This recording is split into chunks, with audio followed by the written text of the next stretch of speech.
les yeux se tournent vers toi,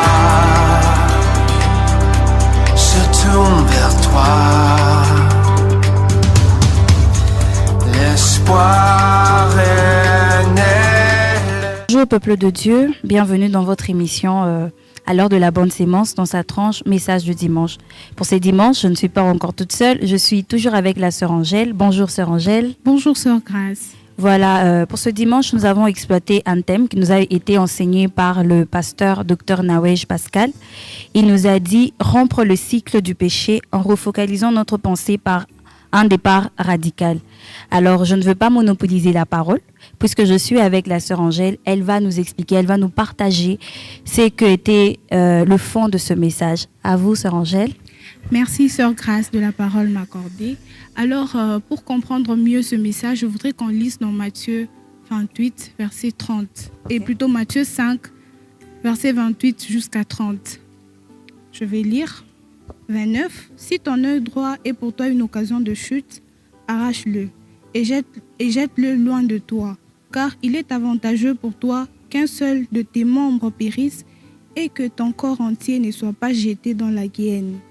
Et si ta main droite est pour toi une occasion de chute, coupe-la et jette-la loin de toi, car il est avantageux pour toi qu'un seul de tes membres périsse et que ton corps entier n'aille pas dans la guienne. Amen. Alors, bien-aimés, vous allez certainement vous poser la question de savoir pourquoi Jésus avait cette manière choquante de parler, cette manière, voilà, comme je l'ai dit, choquante et tout. C'était pas pour être violent, il n'était pas violent déjà, Jésus n'était pas violent, mais c'était justement pour éveiller nos consciences. Et qu'est-ce que nous pouvons comprendre par la manière de parler de Jésus ? Jésus, dans son enseignement, dans les livres de Matthieu que nous venons de lire tantôt, il dit tout ce que nous pouvons comprendre autour de ce chapitre. De ce verset, oui. De ce verset, c'est que le cœur, le péché est grave.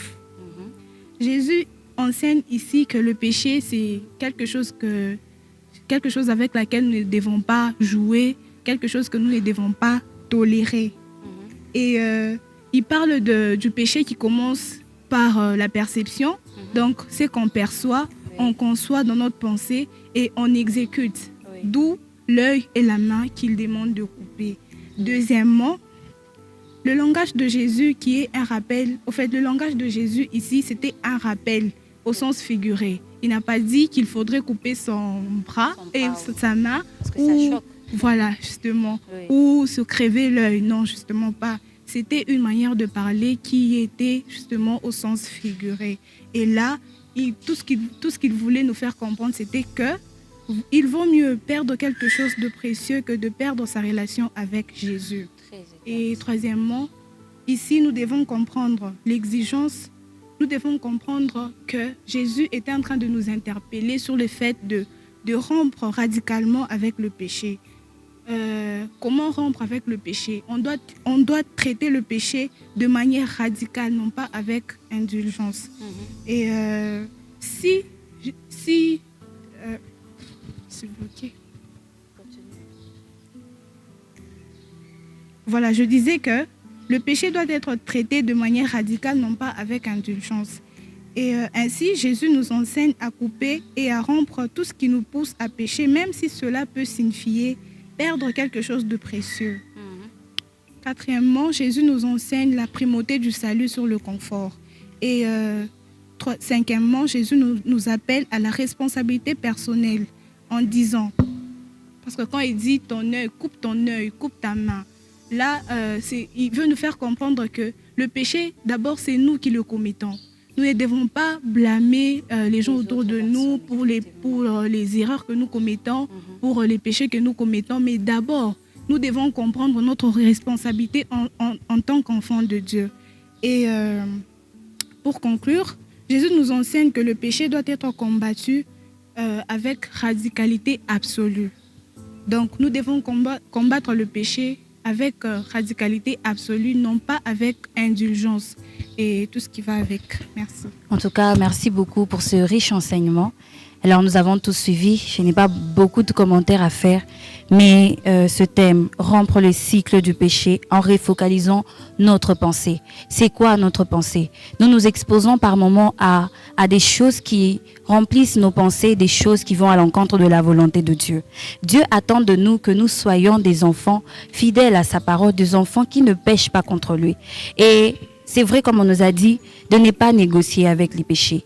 Donc l'apôtre Paul, il dit dans sa parole que je traite durement mon corps parce que oui, c'est la chair. Aujourd'hui, je peux avoir des sensations, j'ai envie de faire comme tout le monde. Mais puisque je suis un enfant de Dieu, je dois, comme on a dit, arrêter. Si ma main est une pierre d'achoppement pour moi, si c'est ça qui m'empêche véritablement de marcher dans la crainte du Seigneur, tu dois rompre cela. Tout commence dans la tête, tout commence par la pensée. Je vois Galates, l'apôtre Paul, en parlant aux Galates, il dit dans son chapitre 6, le verset 8, je ne vais pas lire, mais vous voyez, ça parle de la sémence de la chair. C'est lui qui sème par la chair. Donc tu exposes ton cœur à poser des actes qui vont à l'encontre de l'esprit, des œuvres de l'esprit. Mais tu t'investis à faire des choses contraires à la volonté de Dieu. Là, tu n'es pas dans la volonté de Dieu. Mais Dieu, il attend de toi que tu fasses sa volonté. C'est ça qu'on nous a dit, que le péché est grave. En quoi est-ce que le péché, il est grave? Il est grave parce qu'il nous éloigne de Dieu. Il crée un pont, il crée un obstacle qui nous empêche d'arriver là où il y a notre Dieu. Alors aujourd'hui, nous voulons briser cela. Nous voulons briser cette routine-là, ce cycle du péché. Parce que c'est vrai, nous sommes nés pécheurs. La Bible dit que tous ont péché, ils sont privés de la gloire de Dieu. Mais on a dit que le don gratuit de Dieu, c'est la vie éternelle. Les salaires du péché, c'est la mort. Mais le don gratuit de Dieu, c'est la vie éternelle. Aujourd'hui, l'occasion t'est donnée d'abandonner le mal, d'abandonner les péchés, d'abandonner toutes ces choses qui t'empêchent d'être dans la volonté de Dieu, de plaire à Dieu. Aujourd'hui, tu as l'occasion de délaisser tout ça afin de suivre Jésus. Alors, je t'invite aujourd'hui, si tu n'as pas encore rompu le cycle du péché, si tu n'as pas encore dit non au péché, aujourd'hui, nous vous exhortons à accepter Jésus dans votre vie comme votre Seigneur et Sauveur. Parce que c'est juste comme ça que nous allons être sauvés. La Bible dit dans Actes 16, 31 que crois, tu seras sauvé. Pas seulement toi, mais toi et toute ta famille. Aujourd'hui, ce message nous parle à nous tous. Nous voulons être tous des enfants de Dieu. Parce que si nous le recevons, nous serons enfants de Dieu. Alors aujourd'hui, nous te demandons de recevoir Jésus dans ta vie comme ton Seigneur et ton Sauveur afin de dire non au péché et de dire oui à la vie éternelle. Que Dieu vous bénisse et à la prochaine. Aujourd'hui, nous avons été bénis. Nous avons suivi un enseignement qui nous a fait vraiment du bien. Nous avons compris combien nos problèmes, les problèmes dans la société, les problèmes parmi nous, c'est nos passions, les passions dans nos corps. C'est les convoitises qui nous font troubler et qui nous font qui dérange notre communion dans la vie de chaque jour. Et nous avons béni notre berger par rapport à ça. Et surtout, le rappel qu'il a dû faire dans la semaine et la continuité ce matin par rapport à ce thème.